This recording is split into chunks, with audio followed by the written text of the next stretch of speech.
Hi everyone, my name's Denise Haney. I'm a professional EOS implementer, and today what I thought we would do is we would spend some time together, and I'm going to actually take you through an exercise to help you build out your departmental scorecard. Let's get started. Let's start with a brief overview.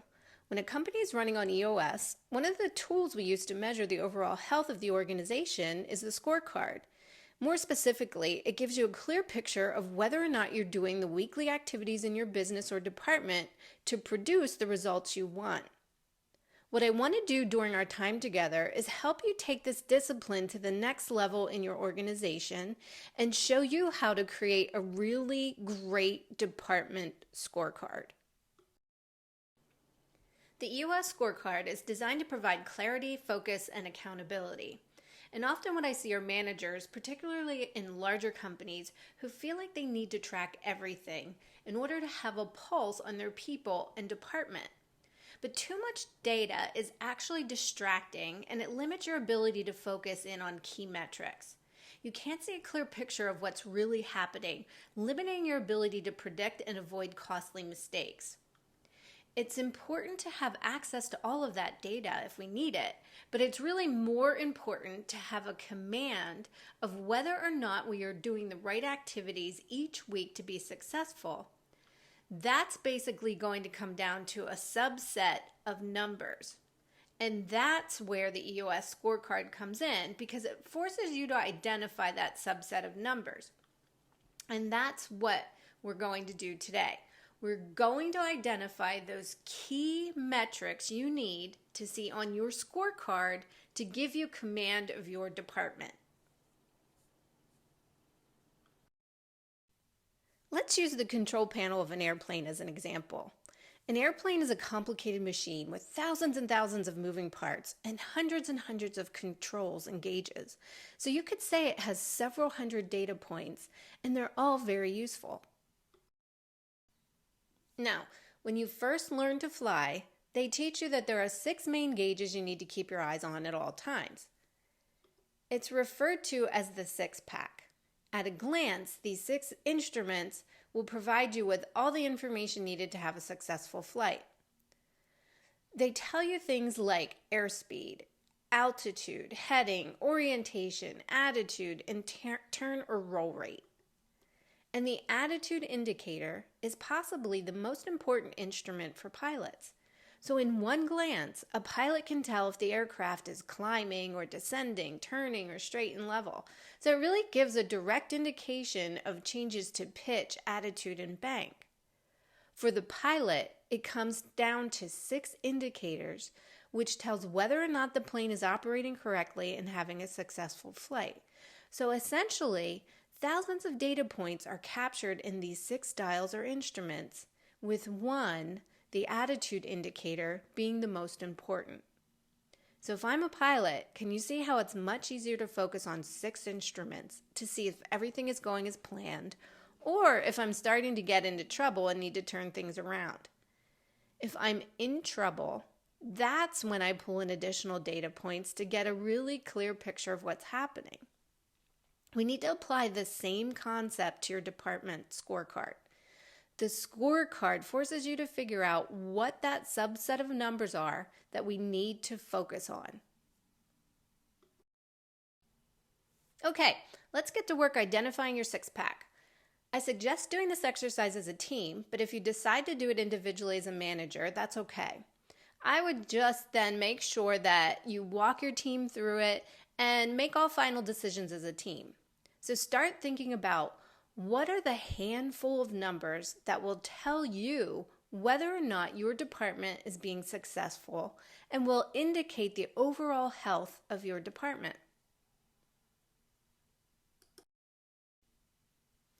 Let's take a look at the company scorecard. Since each member of the executive level team is responsible for some key part of the company, every department in the company must have a number on the scorecard.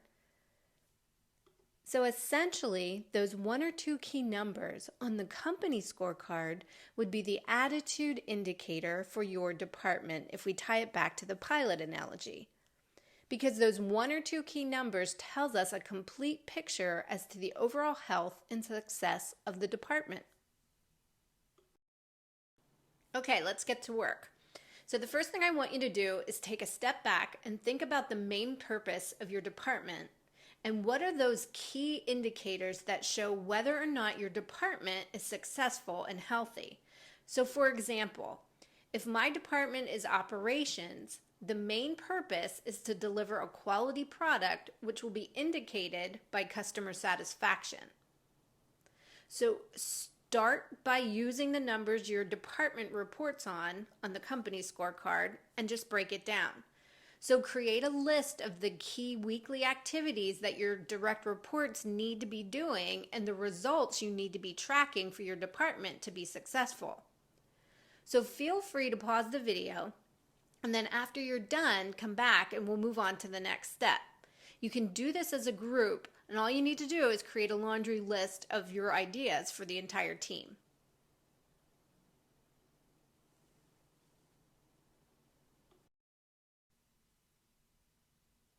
All right, now that you have your list, let's go through it a second time. Remember, we're trying to create your six-pack, those key indicators that tell us at a glance what's working and what's not. So as you go through this list, I need you to ask yourself, is that number mission critical? Are there any redundancies in what you're reporting? Did you miss anything? So I really recommend that you pause the video to refine your list and then open it up as a discussion with the team. Have each person share their list and help each other out by asking these questions.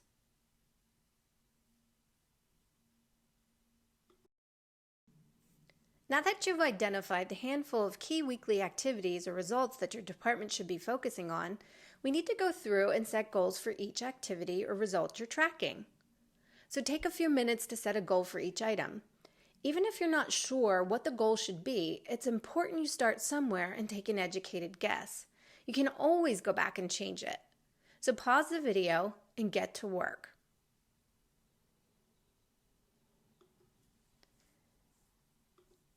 Now that you set your goals, share them with the team. Ask yourself and your team if they're attainable and realistic. We need to be sure we're setting realistic goals. So, for example, if my goal is to run an 8-minute mile, but I'm currently running a 10-minute mile, I'm not going to set my goal at 8 minutes. It's okay to set goals that we want to strive towards, but we don't want to set goals that we're consistently missing. What this ends up doing is it conditions us to accept red on our scorecard. It would take me months, maybe a year to reach that 8-minute mile. I would set realistic step goals that are attainable. So initially, I may set my goal at a 9.5-minute mile. When setting goals, it's really important that they will allow us to achieve our vision and directly tie it to our 1-year plan on the VTO. So does everyone agree that these are the right goals and they're attainable? Will they support us in getting to our 3-year picture and our 1-year plan on our VTO? Pause the video and have a healthy discussion. Now that you have identified and agreed on the handful of key weekly activities or results that your department should be focusing on and achieving, we need to go through and identify who is accountable for keeping that number on track. This shouldn't be too hard because each activity or result should be tied to a seat on your accountability chart. So go ahead and take a minute to fill in the owner for each item.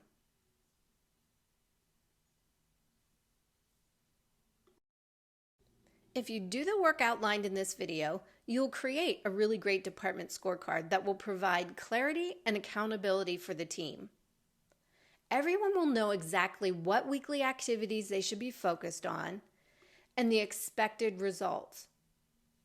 As a team, you create a scorecard, and as a team, you commit to achieving it. Your department scorecard gives you the ability to predict better and be proactive problem solvers. creating a scorecard is not about checking off a box when it comes to EOS rollout and adoption. So if you've taken this exercise seriously, you've identified and agreed that the success of your department comes down to the handful of measurables listed on your scorecard. So if you're having weekly L10 meetings, and you all better be nodding your head yes, you are reporting on your scorecard numbers. So if a number is off track, or red as we like to call it, that's a serious deal. So if in fact that number is mission critical, that means that the plane is going down. So you need to drop it down as soon as it turns red and identify why is this number off track. And more importantly, come up with a plan to get it back on track right away. We can't wait until that plane crashes to start looking at off-track numbers. We need to make sure that we are course correcting while it's still in the air, and we want to avoid that potential crash. So if you own that measurable and it's off track, you better come to that meeting prepared to provide answers and solutions to turn it green.